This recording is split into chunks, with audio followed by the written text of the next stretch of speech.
the station covering all of the DMV. This is DC News Now. Happening now at 6 o'clock, covering the entire DMV this Saturday evening. A ceasefire call thousands take to the district looking for peace in the Middle East amid the Israel-Hamas war. And shots fired, officers targeted, 2 teens hit with bullets, and 1 delivery driver carjacked all overnight in the nation's capital. And fall back the extra hour of sleep overnight, but how the earlier evenings will impact your day to day. And a few tidbits on that fall back and daylight saving time history, as well as what to expect for your Sunday afternoon coming up.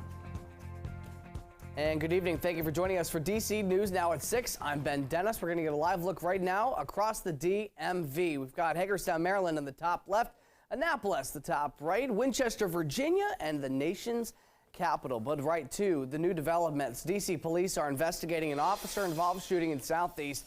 Authorities say they responded to a report of gunshots near 13th Place Southeast around 9:30 last night. Officials say on scene, a suspect had fired several shots at police. 3 officers had shot back. No injuries reported. That suspect still on the run. Meantime, DC police say the officers who returned fire have been placed on administrative leave. That's protocol. The body-worn camera video is currently under review. And also in the district, an investigation, a double shooting. Teenage boys involved, killing one of them last night in Northwest. Happened around 11 at the intersection of 14th Street and Fairmont. When officers got there, they found 2 teenage boys shot. One conscious and breathing, the other died on the scene. We'll provide you with more updates as we get more information from police.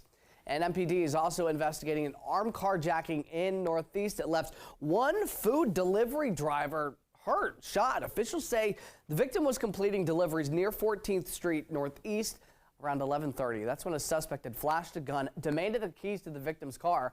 The victim gave up his keys, and when he told the suspect he would call police, the suspect shot him. Police are still looking for the suspect and the victim's car. It's a silver Hyundai Elantra. Meantime, the largest demonstration since October the 7th. Our Haley Milon is live downtown D.C. She's been covering thousands of pro-Palestinian protesters. They want a ceasefire. Haley, what have you heard? Ben, it is a massive crowd, mostly peaceful demonstrators out here, getting a little more lively as the day goes on. A lot of people have been out for hours now, a lot of families throughout the day, and now it's mostly young adults here marching down Pennsylvania Avenue towards the White House. These demonstrators are demanding a humanitarian ceasefire for the people of Gaza, for the people of Palestine, just a day after the U.S. House passed a $14 billion aid package for Israel. Now, let me step out of the way so you can get a sense of how massive this crowd is.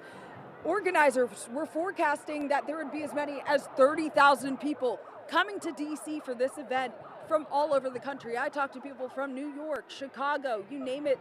They rode a bus here overnight. Now, a couple weeks ago, I introduced you to a man named Joe Rauschenberger of Reston, Virginia. For him and many people out here, this is personal. Joe's sister Emily, her husband Mohammed, and their 5 children were visiting family in Gaza when the violence broke out in October.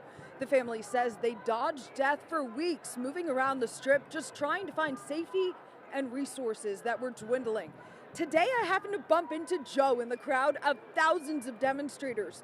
He shared the news that his sister's family had finally gotten safely out of Gaza. But he tells me it was a taxing few weeks of confusion and fear, being turned away at the border to Egypt multiple times, and now they're leaving loved ones behind. Going to the border 4 or 5 times and not getting out was real demoralizing, and that the kids, they didn't just quite understand the big picture and the how and why, and they were getting more and more frustrated. So it would wear on anybody, it was wearing on everybody, and they've got cousins that they're leaving behind. So Joe's sister Emily is a U.S. citizen, so that is how she and her family got out with the help of the U.S. State Department. He said that they have so many friends and family members who are still in Gaza, he said, subjected to danger as the violence continues. Now, we'll have continuing coverage throughout the evening on DC News Now of this demonstration. No signs of stopping here as tens of thousands of people march through Northwest DC towards the White House, urging President Biden to stop sending aid to Israel. For now in Northwest DC, I'm Haley Milon, DC News Now. Haley Milon live near the White House tonight. Thank you. We are continuing to track that war in the Middle East. The Palestinian death toll in the Israel-Hamas war has reached 9,500 roughly, according to the Hamas-run health ministry in Gaza. This as Israel's Defense Force continues their ground offensive in northern Gaza. Meantime, U.S. Secretary of State Antony Blinken is making a new push for peace in the region, asking Middle Eastern leaders to protect civilians impacted by the war. But he says a ceasefire between Israel and Hamas would be counterproductive. He says the move would benefit the terrorist organization. And we're reminding everybody that daylight saving ends tomorrow morning, 2 a.m. That being said, remember to set your clocks back an hour before you go to sleep. You're going to hit the snooze button and enjoy the extra hour of rest before getting up tomorrow morning. Scott Sumner, meteorologist, here on the weekend. Scott, I know we are falling back, but are we falling head over heels with the forecast? Well, some would say yes to that, actually, as a matter of fact. And yes, we are setting our clocks back tonight.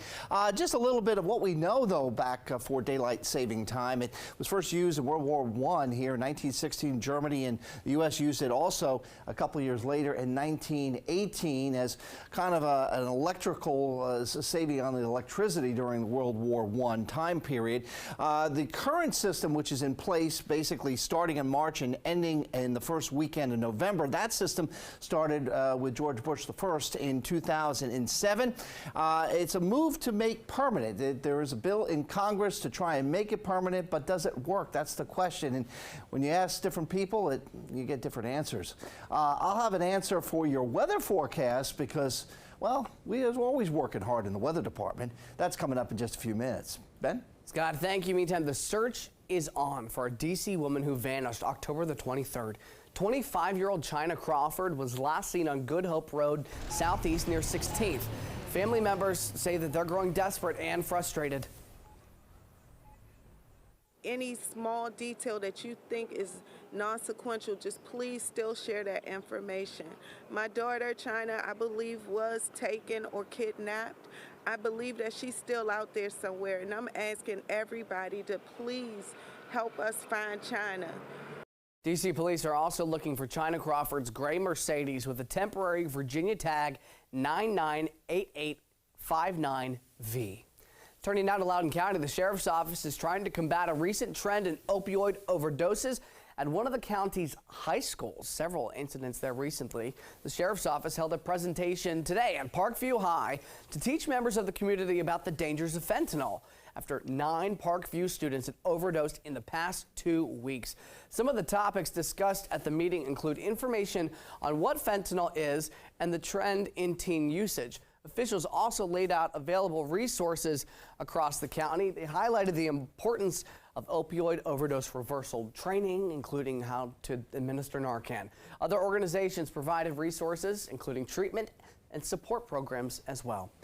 And the district councilors are taking steps to improve how kids in D.C. are taken care of.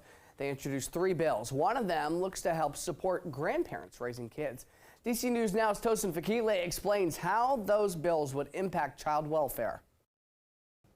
Some council members say the 3 bills are about a holistic approach to taking care of children in the district. And with one of those bills looking to support grandparents, D.C. leaders are hoping it can make a difference as AARP D.C. reports more than 7,000 children under the age of 18 live in grandparent-led households. D.C.'s Family and Facility Services Committee had a hearing for the bills on Thursday. The first bill repeals the religious exception to D.C.'s definition of child neglect. neglect. That bill tackles the law that says any child, quote, under treatment solely by spiritual means through prayer cannot, under district law, be found to be neglected. And that law would not allow D.C. take legal custody of a sick or dying child to make sure they survive. And that's why council members are pushing to repeal that religious exception. The second bill makes changes to the income requirement for a program that will allow grandparents or close relative of a child be eligible to get subsidy payments for the care and custody of that child. It changes requirements to income to be under 300% instead of 200%. The third bill will extend the time frame for completing abuse and neglect investigations from 30 to 45 days. On that third bill, it also says the time frame will be up to 60 days in cases with allegations involving things like child fatality, sex trafficking, or care in a foster home, group home, or licensed daycare facilities. Now, most of these bills have more than one council member introducing and supporting it. In the studio, I'm Tosin Fakile. Back to you. All right, thanks to Tosin. Meantime, the end of daylight saving time will increase your chances of seeing deer while driving. Experts say the time change puts more vehicles on the road during the dusk and dawn hours when deer are moving about the most. They also become more active in the fall with the lead up to their fall breeding season. One expert warns what you should look out for.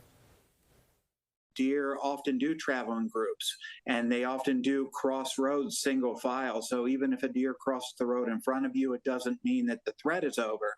There could be another one following. Experts also urge drivers slow down, stay alert, especially driving at this time of the year.